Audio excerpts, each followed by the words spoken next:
Graffiti, both singular and plural, the singular graffito is very rare in English except in archaeology, is writing or drawings made on a wall or other surface, usually without permission and within public view. Graffiti ranges from simple written words to elaborate wall paintings, and it has existed since ancient times, with examples dating back to ancient Egypt, ancient Greece, and the Roman Empire. In modern times, paint, particularly spray paint, and marker pens have become the most commonly used graffiti materials. In most countries, marking or painting property without the property owner's permission is considered defacement and vandalism, which is a punishable crime. Graffiti may also express underlying social and political messages, and a whole genre of artistic expression is based upon spray paint graffiti styles. Within hip-hop culture, graffiti have evolved alongside hip-hop music, b-boying, and other elements. Unrelated to hip-hop graffiti, gangs use their own form of graffiti to mark territory or to serve as an indicator of gang-related activities. Controversies that surround graffiti continue to create disagreement amongst city officials, law enforcement, and writers who wish to display and appreciate work in public locations. There are many different types and styles of graffiti. It is a rapidly developing art form whose value is highly contested and reviled by many authorities while also subject to protection, sometimes within the same jurisdiction.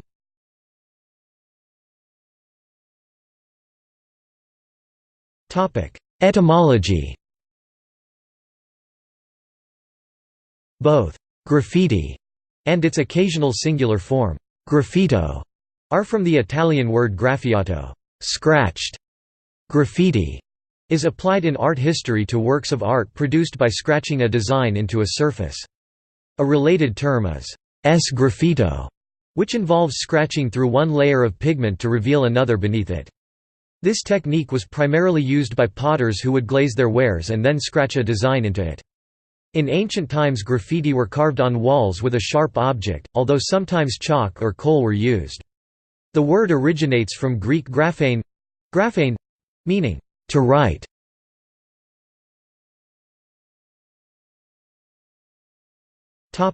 History.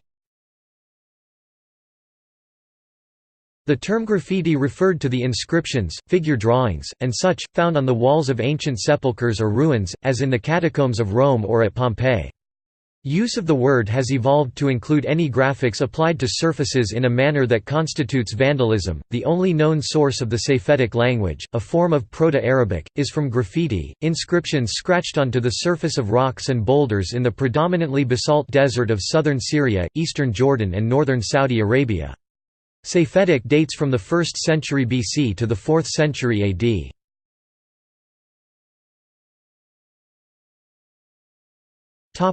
Modern-style graffiti. The first known example of «modern-style» graffiti survives in the ancient Greek city of Ephesus in modern-day Turkey. Local guides say it is an advertisement for prostitution. Located near a mosaic and stone walkway, the graffiti shows a handprint that vaguely resembles a heart, along with a footprint, a number, and a carved image of a woman's head.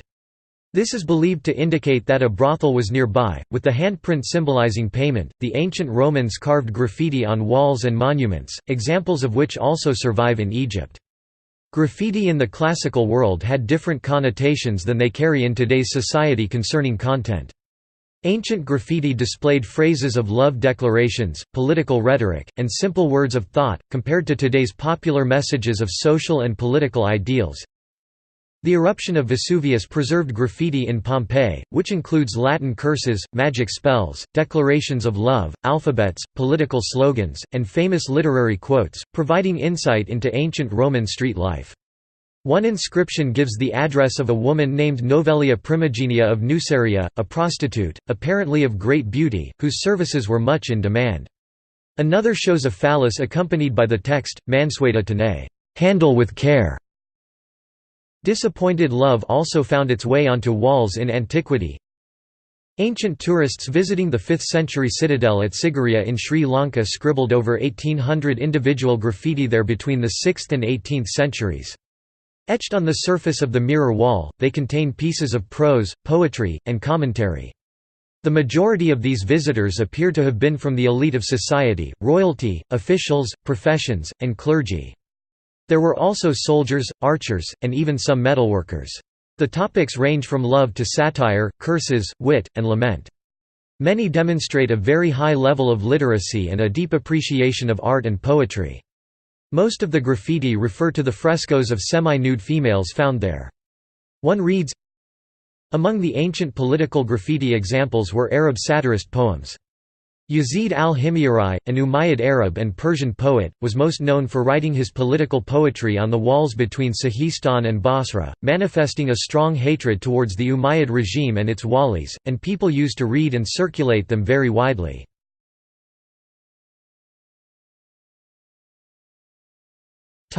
Literacy or illiteracy often revealed in graffiti. Historic forms of graffiti have helped gain understanding into the lifestyles and languages of past cultures. Errors in spelling and grammar in these graffiti offer insight into the degree of literacy in Roman times and provide clues on the pronunciation of spoken Latin. Examples are Ciliv. 7838, Vedium firmum, Aed ilum quactiliar sic Raj ant. Here, q is pronounced ko. The 83 pieces of graffiti found at Ciliv. 4706–85 are evidence of the ability to read and write at levels of society where literacy might not be expected.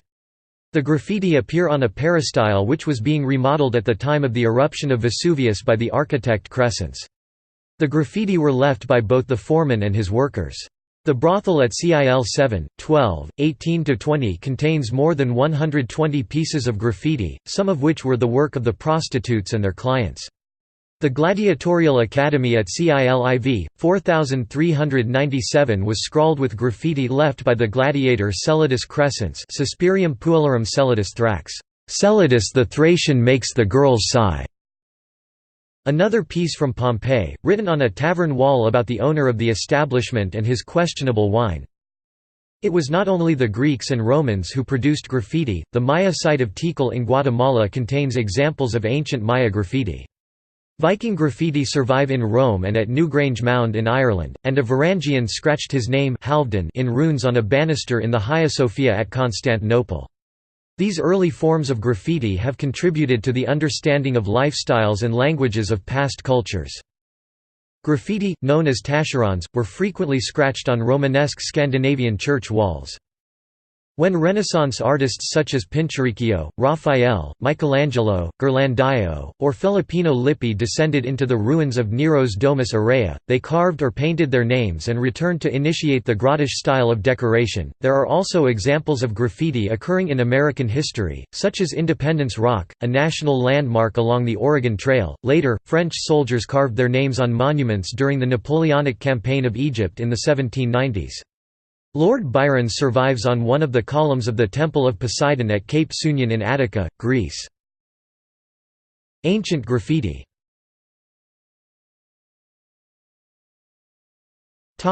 Contemporary graffiti. Graffiti writing is often intertwined with hip-hop culture and the myriad international styles derived from Philadelphia and New York City subway graffiti. However, there are many other instances of notable graffiti in the 20th century. Graffiti have long appeared on building walls, in latrines, railroad boxcars, subways, and bridges. The oldest known example of modern graffiti is found on train cars created by hobos and railworkers started more than 80 years ago, called Bozo Texino, documented by filmmaker Bill Daniel in his 2005 film, Who is Bozo Texino? Some graffiti have their own poignancy. In World War II, an inscription on a wall at the Fortress of Verdun was seen as an illustration of the U.S. response twice in a generation to the wrongs of the Old World. During World War II and for decades after, the phrase, "Kilroy was here," with an accompanying illustration was widespread throughout the world, due to its use by American troops and ultimately filtering into American popular culture. Shortly after the death of Charlie Parker, nicknamed Yardbird or Bird, graffiti began appearing around New York with the words, "Bird Lives." The student protests and general strike of May 1968 saw Paris bedecked in revolutionary, anarchistic, and situationist slogans such as "L'ennui est contre-révolutionnaire", "Boredom is counter-revolutionary", expressed in painted graffiti, poster art, and stencil art. At the time in the U.S., other political phrases such as, "Free Huey," about Black Panther Huey Newton became briefly popular as graffiti in limited areas, only to be forgotten. A popular graffito of the early 1970s was, "Dick Nixon before he dicks you," reflecting the hostility of the youth culture to that U.S. president. World War II graffiti. Advent of aerosol paint. Rock and roll graffiti is a significant subgenre. A famous graffito of the 20th century was the inscription in the London Tube reading, "Clapton is God," in a link to the guitarist Eric Clapton. The phrase was spray-painted by an admirer on a wall in an Islington station on the Underground in the autumn of 1967. The graffito was captured in a photograph, in which a dog is urinating on the wall. Graffiti also became associated with the anti-establishment punk rock movement beginning in the 1970s. Bands such as Black Flag and Crass and their followers widely stenciled their names and logos, while many punk nightclubs, squats, and hangouts are famous for their graffiti.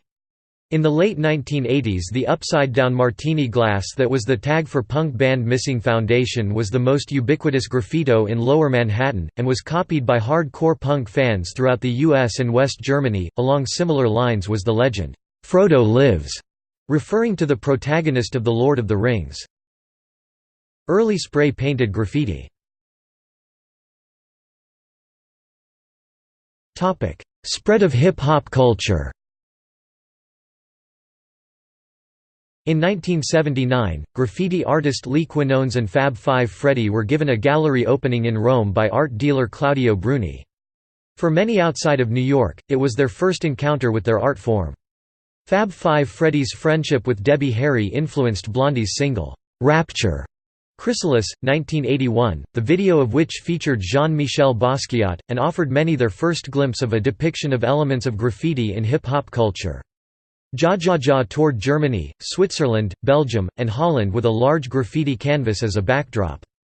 Charlie Ahearn's independently released fiction film Wild Style, 1983, the early PBS documentary Style Wars 1983, hit songs such as "The Message" and "Planet Rock", and their accompanying music videos, both 1982, contributed to a growing interest outside New York in all aspects of hip-hop. Style Wars depicted not only famous graffiti artists such as Scheme, Dondi, Manone, and Zephyr, but also reinforced graffiti's role within New York's emerging hip-hop culture by incorporating famous early break dancing groups such as Rock Steady Crew into the film and featuring rap in the soundtrack.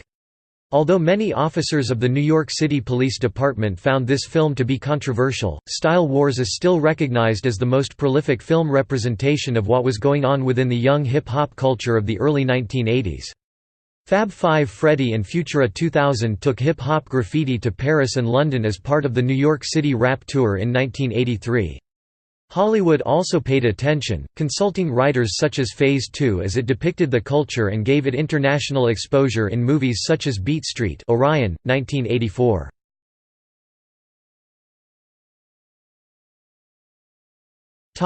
Stencil graffiti emerges. This period also saw the emergence of the new stencil graffiti genre. Some of the first examples were created in 1981 by graffiti artist Blek Le Rat in Paris, in 1982 by Jeff Aerosol in Tours, France. By 1985 stencils had appeared in other cities including New York City, Sydney, and Melbourne, where they were documented by American photographer Charles Gatewood and Australian photographer Rennie Ellis. Stencil graffiti.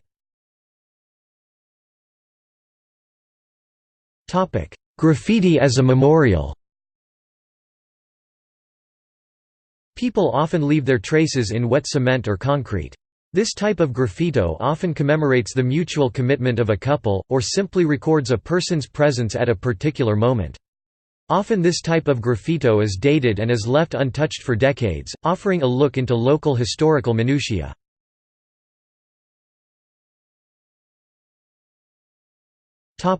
Commercialization and entrance into mainstream pop culture.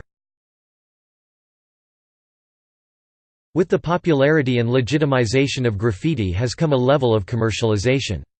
In 2001, computer giant IBM launched an advertising campaign in Chicago and San Francisco which involved people spray painting on sidewalks a peace symbol, a heart, and a penguin Linux mascot, to represent peace, love, and Linux.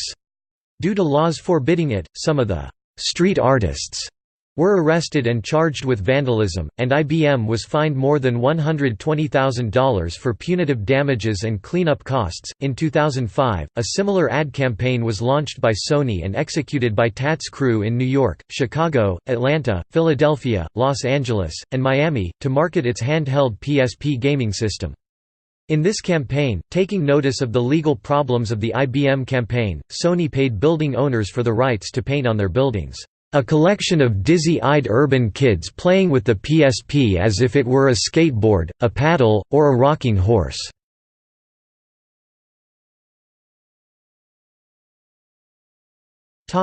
Gamer culture.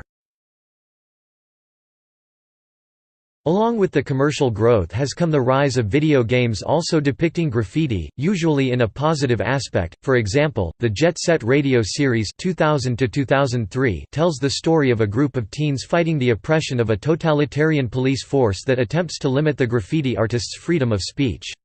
In plotlines mirroring the negative reaction of non-commercial artists to the commercialization of the art form by companies such as IBM and, later, Sony itself, the Rakugaki Okoku series 2003–2005 for Sony's PlayStation 2 revolves around an anonymous hero and his magically imbued with life graffiti creations as they struggle against an evil king who only allows art to be produced which can benefit him.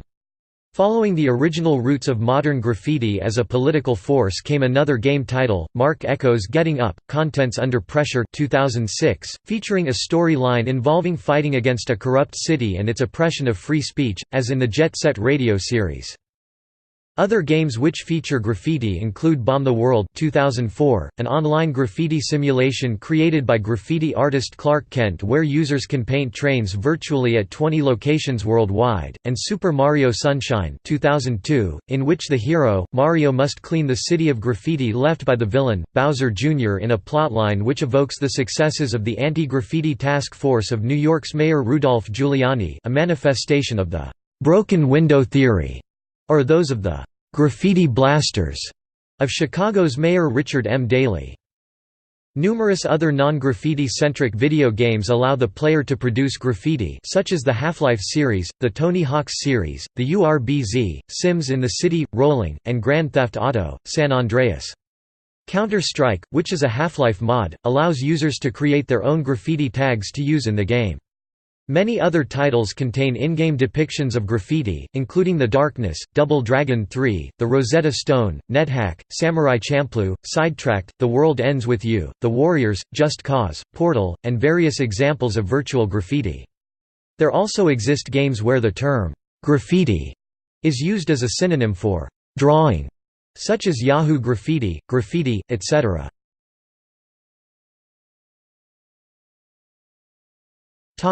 Advocates. Mark Echo, an urban clothing designer, has been an advocate of graffiti as an art form during this period, stating that, "Graffiti is without question the most powerful art movement in recent history and has been a driving inspiration throughout my career."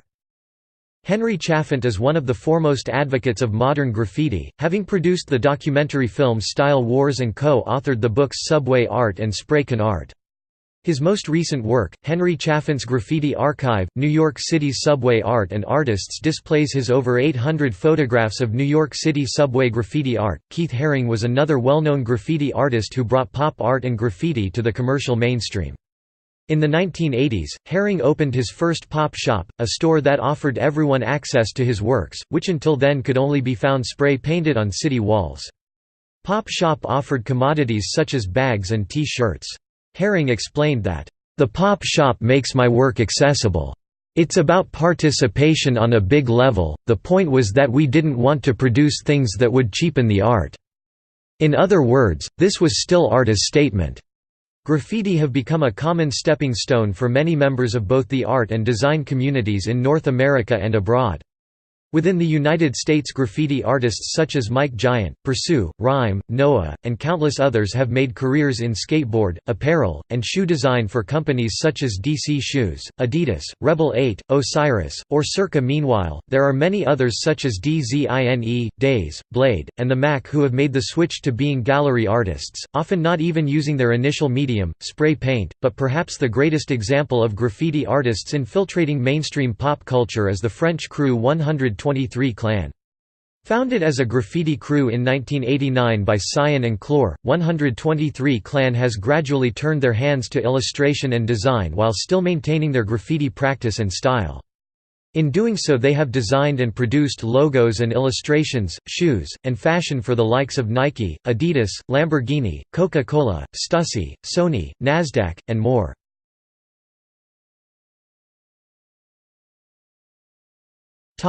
Global developments.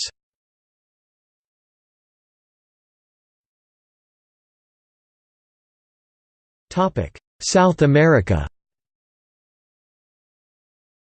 There is a significant graffiti tradition in South America, especially in Brazil. Within Brazil, São Paulo is a significant center of inspiration for many graffiti artists worldwide. Tristan Manco wrote that Brazil boasts a unique and particularly rich graffiti scene, earning it an international reputation as the place to go for artistic inspiration. Graffiti flourishes in every conceivable space in Brazil's cities. Artistic parallels are often drawn between the energy of São Paulo today and 1970s New York. The sprawling metropolis of São Paulo has become the new shrine to graffiti.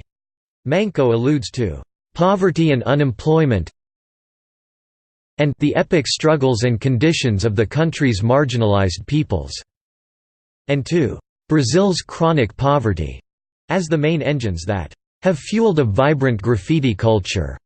In world terms, Brazil has one of the most uneven distributions of income. Laws and taxes change frequently. Such factors, Manco argues, contribute to a very fluid society, riven with those economic divisions and social tensions that underpin and feed the folkloric vandalism and an urban sport for the disenfranchised. That is South American graffiti art. Prominent Brazilian graffiti artists include Os Gêmeos, Boleta, Nunca, Nina, Speto, Tika, and T-Freak. Their artistic success and involvement in commercial design ventures has highlighted divisions within the Brazilian graffiti community between adherents of the cruder transgressive form of pichação and the more conventionally artistic values of the practitioners of graffiti.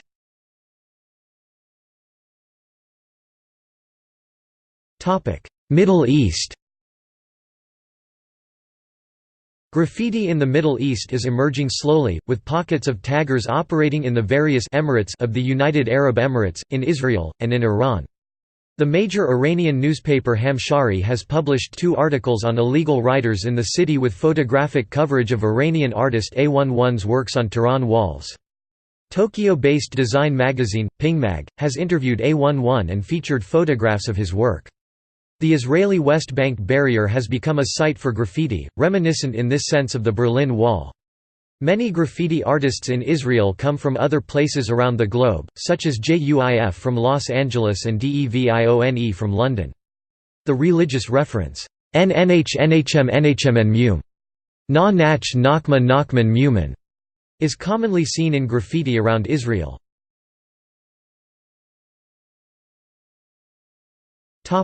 Southeast Asia.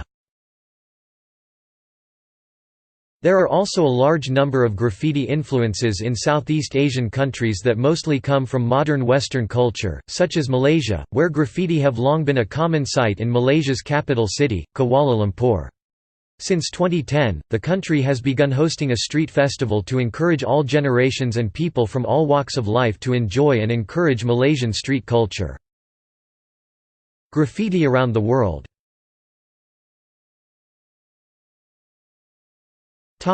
Characteristics of common graffiti.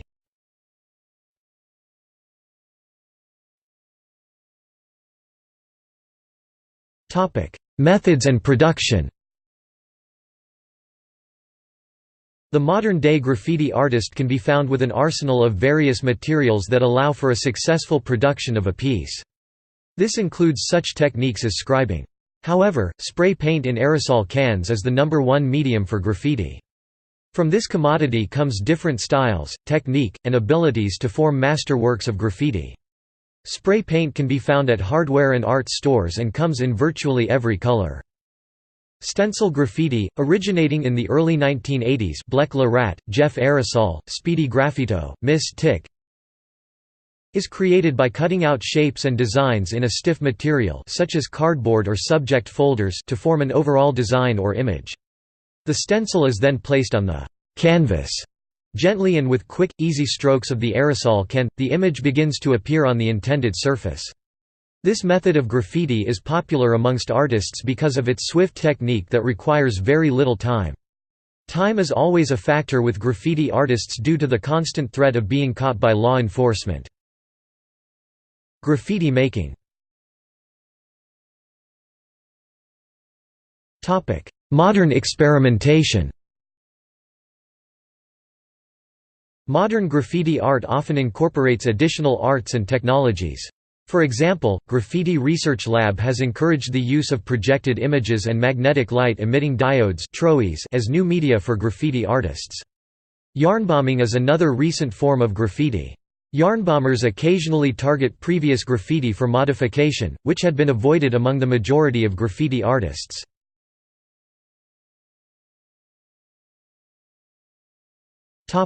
Tagging. Some of the most common styles of graffiti have their own names. A tag is the most basic writing of an artist's name, it is simply a handstyle. A graffiti writer's tag is his or her personalized signature. Tagging is often the example given when opponents of graffiti refer to any acts of handstyle graffiti writing. It is by far the most common form of graffiti. Tags can contain subtle and sometimes cryptic messages, and may incorporate the artist's crew initials or other letters. One form of tagging, known as pissing, involves taking a refillable fire extinguisher and replacing the contents with paint, allowing for tags as high as approximately 20 feet (6.1 meters). Aiming and keeping a handstyle steady in this form of tagging is very difficult, usually coming out wavy and sloppy. Another form is the throw-up, also known as a bombing, which is normally painted very quickly with 2 or 3 colors, sacrificing aesthetics for speed. Throw-ups can also be outlined on a surface with one color. A piece is a more elaborate representation of the artist's name, incorporating more stylized letters, usually incorporating a much larger range of colors. This is more time-consuming and increases the likelihood of the artist getting caught. A blockbuster or roller is a large piece, almost always done in a block-shaped style, done simply to cover a large area solidly with 2 contrasting colors, sometimes with the whole purpose of blocking other writers from painting on the same wall. These are usually accomplished with extended paint rollers and gallons of cheap exterior paint. A more complex style is wildstyle, a form of graffiti usually involving interlocking letters and connecting points. These pieces are often harder to read by non-graffiti artists as the letters merge into one another in an often undecipherable manner. Some artists also use self-adhesive stickers as a quick way to do catch-ups. While certain critics from within graffiti culture consider this lazy, stickers can be quite detailed in their own right and often, are used in conjunction with other materials. Sticker tags are commonly executed on blank postage stickers, as these can easily be acquired with no cost on the writer's part. Many graffiti artists believe that doing complex pieces involves too great an investment of time to justify the practice. Doing a piece can take, depending on experience and size, from 30 minutes to months on end, as was the case for Saber MSK while working on the world's largest graffiti piece on the LA River. Another graffiti artist can go over a piece in a matter of minutes with a simple throw-up. This was exemplified by the writer, Cap, in the documentary Style Wars, who, other writers complain, ruins pieces with his quick throw-ups. This became known as capping and often is done when there is a «beef» or conflict between writers. A number of recent examples of graffiti make use of hashtags.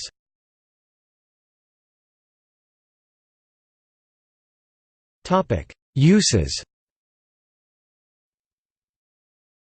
Theories on the use of graffiti by avant-garde artists have a history dating back at least to the Scandinavian Institute of Comparative Vandalism in 1961. Many contemporary analysts and even art critics have begun to see artistic value in some graffiti and to recognize it as a form of public art.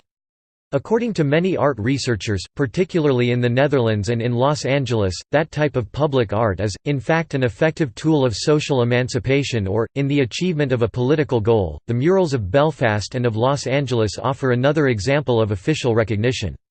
In times of conflict, such murals have offered a means of communication and self-expression for members of these socially, ethnically, or racially divided communities, and have proven themselves as effective tools in establishing dialogue and thus, of addressing cleavages in the long run. The Berlin Wall was also extensively covered by graffiti reflecting social pressures relating to the oppressive Soviet rule over the GDR. Many artists involved with graffiti are also concerned with the similar activity of stenciling. Essentially, this entails stenciling a print of one or more colors using spray paint. Recognized while exhibiting and publishing several of her colored stencils and paintings portraying the Sri Lankan Civil War and urban Britain in the early 2000s, graffiti artist Mathanga Arulpragasam, aka MIA, has also become known for integrating her imagery of political violence into her music videos for singles, "Galing" and "Bucky Dun Gun", and her cover art. Stickers of her artwork also often appear around places such as London in Brick Lane, stuck to lamp posts and street signs, she having become a muse for other graffiti artists and painters worldwide in cities including Seville. Graffiti artist John Fechner, called, "caption writer to the urban environment, adman for the opposition", by writer Lucy Lippard, was involved in direct art interventions within New York City's decaying urban environment in the mid-1970s through the 1980s. Fechner is known for his word installations targeting social and political issues, stenciled on buildings throughout New York.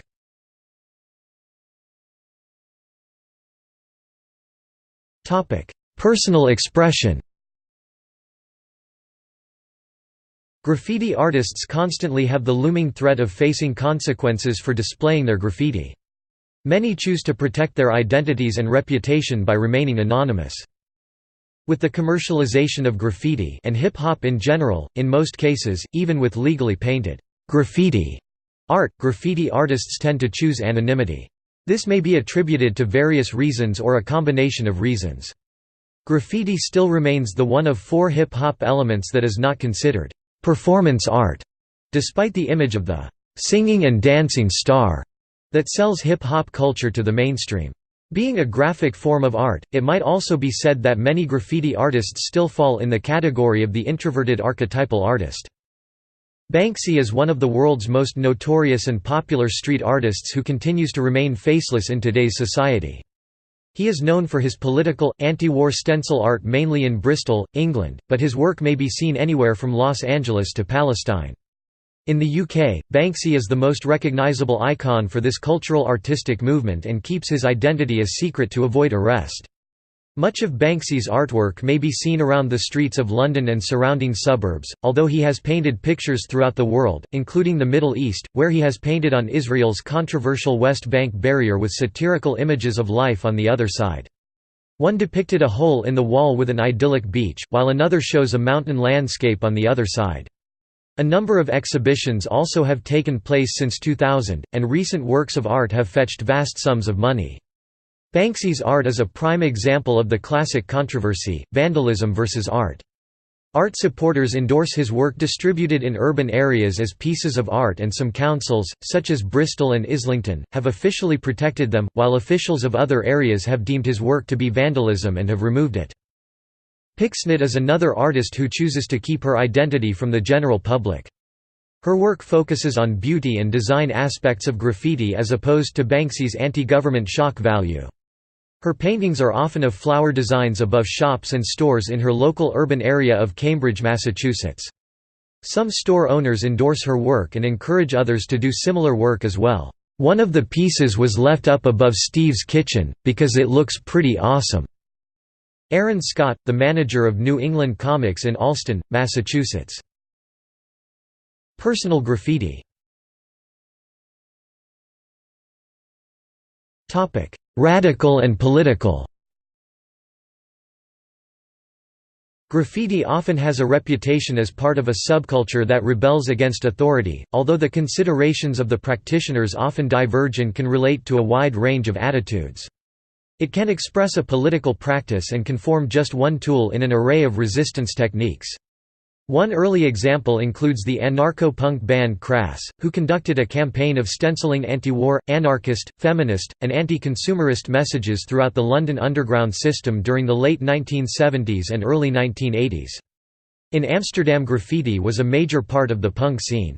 The city was covered with names such as De Zoot, Vendex, and Dr. Rat. To document the graffiti, a punk magazine was started that was called Gallery Anus.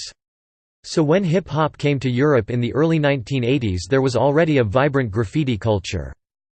The student protests and general strike of May 1968 saw Paris bedecked in revolutionary, anarchistic, and situationist slogans such as L'ennui est contre-révolutionnaire, boredom is counter-revolutionary, and Laissez moins, vivez plus, read less, live more.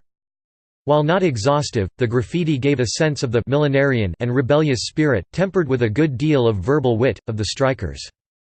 The developments of graffiti art, which took place in art galleries and colleges as well as on the street or underground, contributed to the resurfacing in the 1990s of a far more overtly politicized art form in the subvertising, culture jamming, or tactical media movements.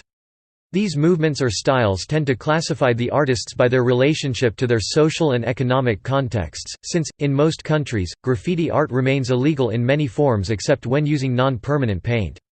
Since the 1990s, with the rise of street art, a growing number of artists are switching to non-permanent paints and non-traditional forms of painting for a variety of reasons, but primarily because it is difficult for the police to apprehend them and for the courts to sentence or even convict a person for a protest that is as fleeting and less intrusive than marching in the streets. In some communities, such impermanent works survive longer than works created with permanent paints because the community views the work in the same vein as that of the civil protester who marches in the street. Such protests are impermanent, but effective nevertheless. In some areas where a number of artists share the impermanence ideal, an informal competition develops. The length of time that a work escapes destruction is viewed as a measure of the respect the work garners in the community. A crude work that deserves little respect would be invariably removed immediately, while the most talented artists might have works last for days. Contemporary practitioners, accordingly, have varied and often conflicting practices. Some individuals, such as Alexander Briner, have used the medium to politicize other art forms, and have used the prison sentences enforced on them as a means of further protest. The practices of anonymous groups and individuals also vary widely, and practitioners by no means always agree with each other's practices. For example, the anti-capitalist art group The Space Hijackers did a piece in 2004 about the contradiction between the capitalistic elements of Banksy and his use of political imagery. On top of the political aspect of graffiti as a movement, political groups and individuals may also use graffiti as a tool to spread their point of view. This practice, due to its illegality, has generally become favored by groups excluded from the political mainstream, e.g. far-left or far-right groups who justify their activity by pointing out that they do not have the money, or sometimes the desire, to buy advertising to get their message across, and that a «ruling class» or «establishment» controls the mainstream press, systematically excluding the radical and alternative point of view. This type of graffiti can seem crude, for example, fascist supporters often scrawl swastikas and other Nazi images. One innovative form of graffiti that emerged in the UK in the 1970s was devised by the Money Liberation Front (MLF), essentially a loose affiliation of underground press writers such as the poet and playwright Heathcote Williams and magazine editor and playwright J. Jeff Jones. They initiated the use of paper currency as a medium for counterculture propaganda, overprinting banknotes, usually with a John Bull printing set. Although short-lived, the MLF was representative of London's Ladbroke Grove-centred alternative and literary community of the period. The area was also a scene of considerable anti-establishment and humorous street graffiti, much of which is also produced by Williams. In 2009, following the elections in Iran, protesters who regarded the electoral result as rigged began to deface banknotes with slogans such as, "Death to the dictator," In Colombia, writing and drawing on banknotes has become increasingly popular, either to make political comments, for fun, or as an artistic medium. The national government has run advertising campaigns in an attempt to discourage the practice. In the UK, there have been signs of an MLF resurgence, with a number of banknotes in circulation being overmarked with protest slogans such as, "Banks equals robbers", relating to the perceived culpability of banks in the financial crisis. Both sides of the conflict in Northern Ireland produce political graffiti. As well as slogans, Northern Irish political graffiti includes large wall paintings, referred to as murals. Along with the flying of flags and the painting of curb stones, the murals serve a territorial purpose, often associated with gang use. Artists paint them mostly on house gables or on the peace lines, high walls that separate different communities. The murals often develop over an extended period and tend to stylization, with a strong symbolic or iconographic content. Loyalist murals often refer to historical events dating from the war between James II and William III in the late 17th century, whereas Republican murals usually refer to the more recent Troubles. Territorial graffiti marks urban neighborhoods with tags and logos to differentiate certain groups from others. These images are meant to show outsiders a stern look at whose turf is whose. The subject matter of gang-related graffiti consists of cryptic symbols and initials strictly fashioned with unique calligraphies. Gang members use graffiti to designate membership throughout the gang, to differentiate rivals and associates and, most commonly, to mark borders which are both territorial and ideological. Political graffiti around the world. As advertising. Graffiti has been used as a means of advertising both legally and illegally. Bronx-based Tats Crew has made a name for themselves doing legal advertising campaigns for companies such as Coca-Cola, McDonald's, Toyota, and MTV. In the UK, Covent Garden's Boxfresh used stencil images of a Zapatista revolutionary in the hopes that cross-referencing would promote their store. Tech giants Hewlett-Packard used graffiti company Graffiti Kings based in London to showcase the creative use for their Sprout computer by producing a video. During the video, Hewlett-Packard showed many pieces of graffiti art while the Graffiti Kings artist used the Sprout computer to draw digital graffiti. Smirnoff hired artists to use reverse graffiti, the use of high-pressure hoses to clean dirty surfaces to leave a clean image in the surrounding dirt, to increase awareness of their product. Shepard Fairey rose to fame after his "Andre the Giant Has a Posse" sticker campaign, in which his art was plastered in cities throughout America. Many graffiti artists see legal advertising as no more than paid-for and legalized graffiti, and have risen against mainstream ads. The Graffiti Research Lab crew have gone on to target several prominent ads in New York as a means of making a statement against this practice. Advertising graffiti. Offensive graffiti. Graffiti may also be used as an offensive expression.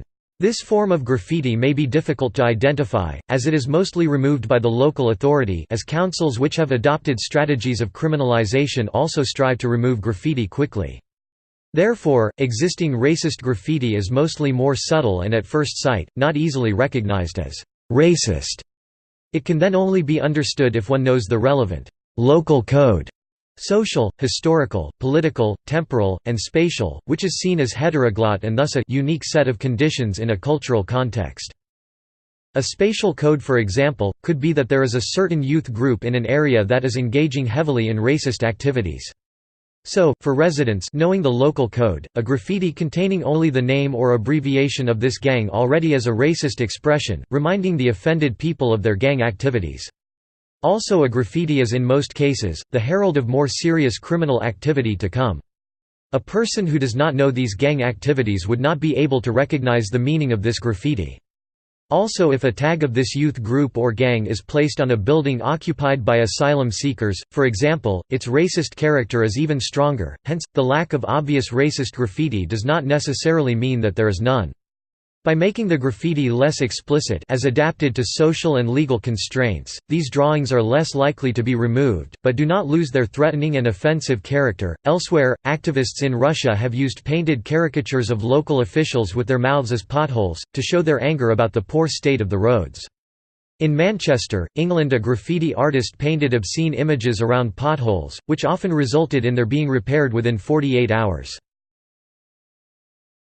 Decorative and high art. In the early 1980s, the first art galleries to show graffiti artists to the public were Fashion Moda in the Bronx, now Gallery and Fun Gallery, both in the East Village, Manhattan. A 2006 exhibition at the Brooklyn Museum displayed graffiti as an art form that began in New York's outer boroughs and reached great heights in the early 1980s with the work of Crash, Lee, Days, Keith Haring, and Jean-Michel Basquiat. It displayed 22 works by New York graffiti artists, including Crash, Days, and Lady Pink. In an article about the exhibition in the magazine Time Out, curator Charlotta Kotick said that she hoped the exhibition would cause viewers to rethink their assumptions about graffiti. Terence Lindell, an artist and executive director of the Williamsburg Art and Historic Center, said regarding graffiti and the exhibition, "Graffiti is revolutionary, in my opinion," he says, "and any revolution might be considered a crime. People who are oppressed or suppressed need an outlet, so they write on walls, it's free." From the 1970s onwards, Burhan Doganke photographed urban walls all over the world, these he then archived for use as sources of inspiration for his painterly works. The project, today known as Walls of the World, grew beyond even his own expectations and comprises about 30,000 individual images. It spans a period of 40 years across 5 continents and 114 countries. In 1982, photographs from this project comprised a one-man exhibition titled Les Murs Murmurant, ils criant, ils chantant, The Walls Whisper, Shout and Sing, at the Centre Georges Pompidou in Paris. In Australia, art historians have judged some local graffiti of sufficient creative merit to rank them firmly within the arts. Oxford University Press's art history text Australian Painting 1788–2000 concludes with a long discussion of graffiti's key place within contemporary visual culture, including the work of several Australian practitioners. Between March and April 2009, 150 artists exhibited 300 pieces of graffiti at the Grand Palais in Paris, a clear acceptance of the art form into the French art world. Many graffiti artists have used their design talents in other artistic endeavours. In 2009, graffiti artist Scape published Graph, The Art and Technique of Graffiti, the world's first book dedicated to displaying the full techniques of creating graffiti art. Other books that focus on graffiti include Faith of Graffiti by Norman Mailer, Trespass by Taschen Press, and the comic book by Elite Goods, Concrete Immortals, which has a graffiti artist as its main character.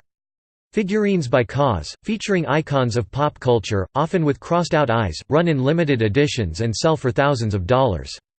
World-renowned street artist Banksy directed a film in 2010, Exit Through the Gift Shop, which explored street art and commercialism.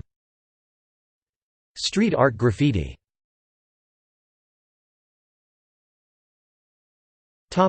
Environmental effects. Spray paint has many negative environmental effects. The paint contains toxic chemicals, and the can uses chlorofluorocarbons or volatile hydrocarbon gases to spray the paint onto a surface. As an alternative, moss graffiti is starting to catch on, which uses moss to create text or images. The moss is glued onto a surface by means of beer, buttermilk, or yogurt combined with sugar.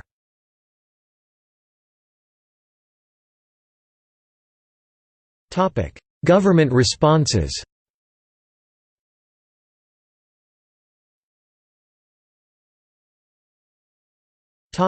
Asia. In China, Mao Zedong in the 1920s used revolutionary slogans and paintings in public places to galvanize the country's communist revolution. In Hong Kong, Sang Sao Choi was known as the King of Kowloon for his calligraphy graffiti over many years, in which he claimed ownership of the area. Now some of his work is preserved officially. In Taiwan, the government has made some concessions to graffiti artists. Since 2005 they have been allowed to freely display their work along some sections of riverside retaining walls in designated graffiti zones. From 2007, Taipei's Department of Cultural Affairs also began permitting graffiti on fences around major public construction sites. Department head Yang Ping Li Yongping stated, "We will promote graffiti starting with the public sector, and then later in the private sector too. It's our goal to beautify the city with graffiti." The government later helped organize a graffiti contest in Hemending, a popular shopping district. Graffiti artists caught working outside of these designated areas still face fines up to $6,000 TWD under a Department of Environmental Protection regulation. However, Taiwanese authorities can be relatively lenient, one veteran police officer stating anonymously, "Unless someone complains about vandalism, we won't get involved. We don't go after it proactively." In 1993, after several expensive cars in Singapore were spray-painted, the police arrested a student from the Singapore American School, Michael P. Fay, questioned him, and subsequently charged him with vandalism. Fay pleaded guilty to vandalizing a car in addition to stealing road signs.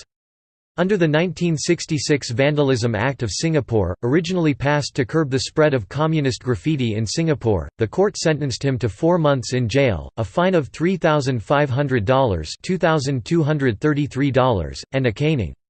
The New York Times ran several editorials and op-eds that condemned the punishment and called on the American public to flood the Singaporean embassy with protests. Although the Singapore government received many calls for clemency, Fay's caning took place in Singapore on 5 May 1994. Fay had originally received a sentence of 6 strokes of the cane, but the presiding president of Singapore, Ong Teng Cheong, agreed to reduce his caning sentence to 4 lashes. In South Korea, Park Young-soo was fined 2 million South Korean won by the Seoul Central District Court for spray painting a rat on posters of the G20 summit a few days before the event in November 2011. Park alleged that the initial in G20 sounds like the Korean word for rat, but Korean government prosecutors alleged that Mr. Park was making a derogatory statement about the president of ROK, Lee Myung-bak, the host of the summit. This case led to public outcry and debate on the lack of government tolerance and in support of freedom of expression. The court ruled that the painting, "an ominous creature like a rat," amounts to an organized criminal activity, and upheld the fine while denying the prosecution's request for imprisonment for Park. Graffiti in Asia. Europe. In Europe, community cleaning squads have responded to graffiti, in some cases with reckless abandon, as when in 1992 in France a local scout group, attempting to remove modern graffiti, damaged 2 prehistoric paintings of bison in the cave of Mérières-Soupirer near the French village of Brunniquel in Tarn-et-Garonne, earning them the 1992 Ig Nobel Prize in Archaeology. In September 2006, the European Parliament directed the European Commission to create urban environment policies to prevent and eliminate dirt, litter, graffiti, animal excrement, and excessive noise from domestic and vehicular music systems in European cities, along with other concerns over urban life. The Anti-Social Behaviour Act 2003 became Britain's latest anti-graffiti legislation. In August 2004, the Keep Britain Tidy campaign issued a press release calling for zero tolerance of graffiti and supporting proposals such as issuing on-the-spot fines to graffiti offenders and banning the sale of aerosol paint to anyone under the age of 16. The press release also condemned the use of graffiti images in advertising and in music videos, arguing that real-world experience of graffiti stood far removed from its often portrayed cool or edgy image. To back the campaign, 123 MPs including then Prime Minister Tony Blair, signed a charter which stated, "Graffiti is not art, it's crime. On behalf of my constituents, I will do all I can to rid our community of this problem." However, since the early 1990s, the British graffiti scene has been struck by self-titled, "art terrorist" Banksy, who has revolutionized the style of UK graffiti, bringing to the forefront stencils to aid the speed of painting, as well as the content, making his work largely satirical of the sociological state of cities, or the political climate of war, often using monkeys and rats as motifs. In the UK, city councils have the power to take action against the owner of any property that has been defaced under the Anti-Social Behaviour Act 2003 as amended by the Clean Neighbourhoods and Environment Act 2005 or, in certain cases, the Highways Act. This is often used against owners of property that are complacent in allowing protective boards to be defaced so long as the property is not damaged. In July 2008, a conspiracy charge was used to convict graffiti artists for the first time. After a 3-month police surveillance operation, 9 members of the DPM crew were convicted of conspiracy to commit criminal damage costing at least £1 million. 5 of them received prison sentences, ranging from 18 months to 2 years. The unprecedented scale of the investigation and the severity of the sentences rekindled public debate over whether graffiti should be considered art or crime. Some councils, like those of Stroud and Lorock, provide approved areas in the town where graffiti artists can showcase their talents, including underpasses, car parks, and walls that might otherwise prove a target for the spray and run. In Budapest, Hungary, both a city-backed movement called I Love Budapest and a special police division tackled the problem, including the provision of approved areas. Graffiti in Europe. Australia. In an effort to reduce vandalism, many cities in Australia have designated walls or areas exclusively for use by graffiti artists.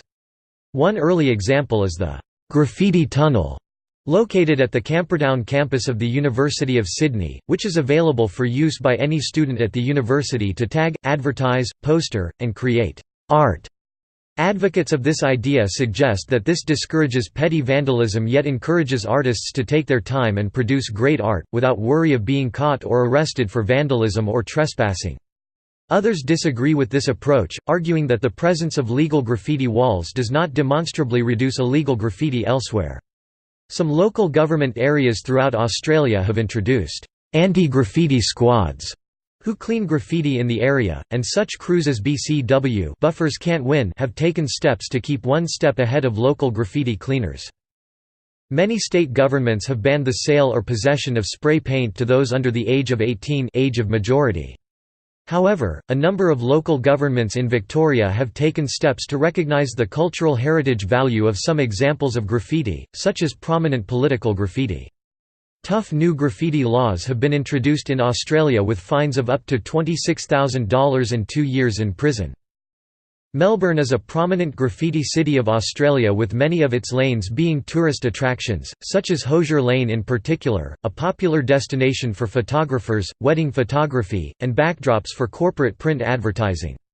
The Lonely Planet travel guide cites Melbourne Street as a major attraction. All forms of graffiti, including sticker art, poster, stencil art, and wheat pasting, can be found in many places throughout the city. Prominent street art precincts include, Fitzroy, Collingwood, Northcote, Brunswick, St Kilda, and the CBD, where stencil and sticker art is prominent. As one moves farther away from the city, mostly along suburban train lines, graffiti tags become more prominent. Many international artists such as Banksy have left their work in Melbourne, and in early 2008 a perspex screen was installed to prevent a Banksy stencil art piece from being destroyed. It has survived since 2003 through the respect of local street artists avoiding posting over it, although it has recently had paint tipped over it.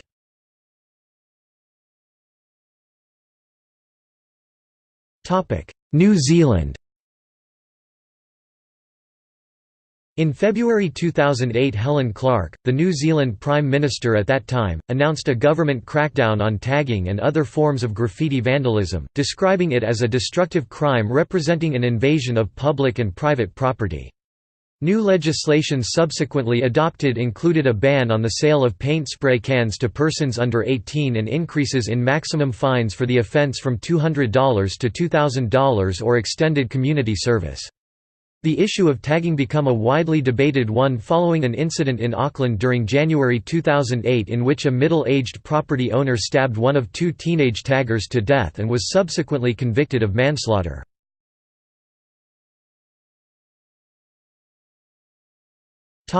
United States.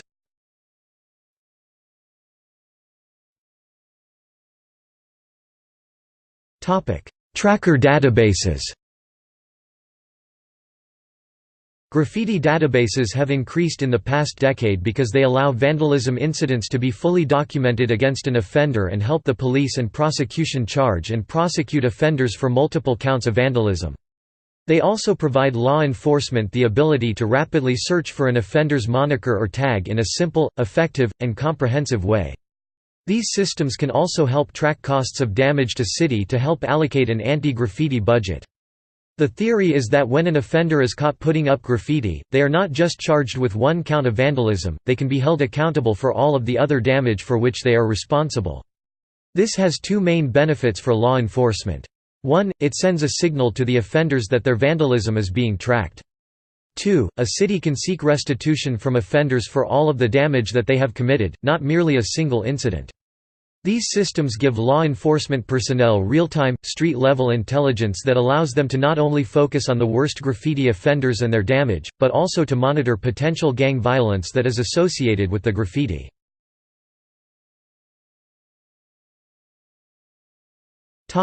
Gang injunctions. Many restrictions of civil gang injunctions are designed to help address and protect the physical environment and limit graffiti. Provisions of gang injunctions include things such as restricting the possession of marker pens, spray paint cans, or other sharp objects capable of defacing private or public property, spray painting, or marking with marker pens, scratching, applying stickers, or otherwise applying graffiti on any public or private property, including, but not limited to the street, alley, residences, block walls, and fences, vehicles and/or any other real or personal property. Some injunctions contain wording that restricts damaging or vandalizing the property of another, both public and private property, including, but limited to any vehicle, light fixture, door, fence, wall, gate, window, building, street sign, utility box, telephone box, trees, or power pole.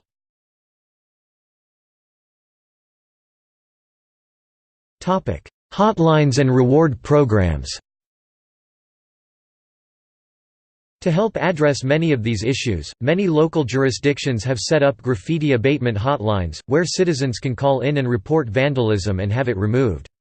San Diego's hotline receives more than 5,000 calls per year. In addition to reporting the graffiti, callers can learn more about prevention. One of the complaints about these hotlines is the response time. There is often a lag time between a property owner calling about the graffiti and its removal. The length of delay should be a consideration for any jurisdiction planning on operating a hotline. Local jurisdictions must convince the callers that their complaint of vandalism will be a priority and cleaned off right away. If the jurisdiction does not have the resources to respond to complaints in a timely manner, the value of the hotline diminishes. Crews must be able to respond to individual service calls made to the graffiti hotline as well as focus on cleanup near schools, parks, and major intersections and transit routes to have the biggest impact. Some cities offer a reward for information leading to the arrest and prosecution of suspects for tagging or graffiti-related vandalism. The amount of the reward is based on the information provided, and the action taken.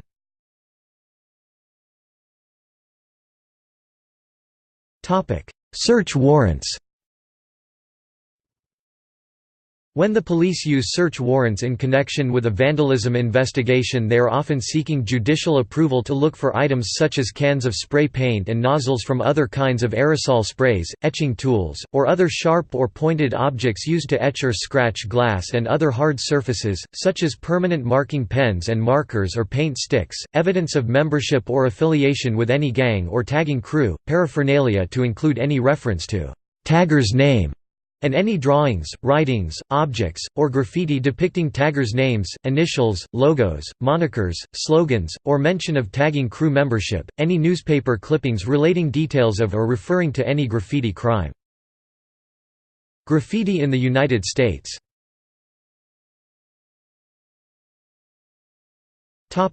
Documentaries. 80 Blocks from Tiffany's 1979, a rare glimpse into late 1970s New York toward the end of the infamous South Bronx gangs. The documentary shows many sides of the mainly Puerto Rican community of the South Bronx, including reformed gang members, current gang members, the police, and the community leaders who try to reach out to them. Stations of the Elevated 1980, the earliest documentary about subway graffiti in New York City, with music by Charles Mingus. Style Wars 1983, an early documentary on hip-hop culture, made in New York City. Piece by Piece 2005, a feature-length documentary on the history of San Francisco graffiti from the early 1980s until the present day. Infamy 2005, a feature-length documentary about graffiti culture as told through the experiences of 6 well-known graffiti writers and a graffiti buffer. Next, a primer on urban painting 2005, a documentary about global graffiti culture. Rash 2005, a feature documentary about Melbourne, Australia and the artists who make it a living host for illegal artwork called street art. Bomb It 2007 is one of the most extensive and elaborate documentations of the graffiti movement. Director John Reese shows old and very rare original material some of the most well-known and best graffiti artists in the world. Gisso 2007, a glimpse into the life of a Melbourne, Australia graffiti writer, shows the audience an example of graffiti in struggling Melbourne areas. Alterego 2009 portrays 17 different graffiti artists in 9 cities from 7 different countries. The protagonists talk about topics including the motivation to use public space for their personal expression and their view on the role of graffiti in the art world. Roadsworth, Crossing the Line 2009 is a Canadian documentary about Montreal artist Peter Gibson and his controversial stencil art on public roads. Bomb It 2 2010 was commissioned as a web series exclusively for the digital broadcast network Babblegum and expands the global reach of John Rees' exploration of graffiti and street art into new and unexplored areas of Asia and Southeast Asia, the Middle East as well as Europe, the United States and Australia. Exit Through the Gift Shop 2010 is a documentary produced by the notorious artist Banksy that tells the story of Thierry Guetta, a French immigrant in Los Angeles, and his obsession with street art. Shepard Fairey and Invader, whom Guetta discovers as his cousin, are also in the film. Still On and None the Wiser 2011 is a 90-minute-long documentation that accompanies the exhibition with the same name in the Kunsthalle Barmen of the Von der Hate Museum in Wuppertal, Germany, draws vivid portraits of the artists by means of very personal interviews and also catches the creation process of the works before the exhibition was open. Graffiti Wars 2011, documentary detailing King Robbo's feud with Banksy as well as the authorities' differing attitude towards graffiti and street art. Divar 2009, documentary about Iranian graffiti and street art. Topic: Dramatic films. Wild Style 1983, a drama about hip-hop and graffiti culture in New York City. Bomb the System 2002, a drama about a crew of graffiti artists in modern-day New York City. Quality of Life 2004, a graffiti drama shot in the Mission District of San Francisco, starring and co-written by a retired graffiti writer. Whole Train 2006, German film. Dogtown, an upcoming animated film with an art style inspired by graffiti art.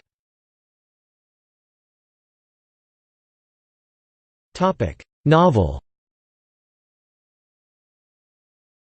The 2016 crime thriller novel, The Fifth Streeter, incorporates urban graffiti as a central plot device. See also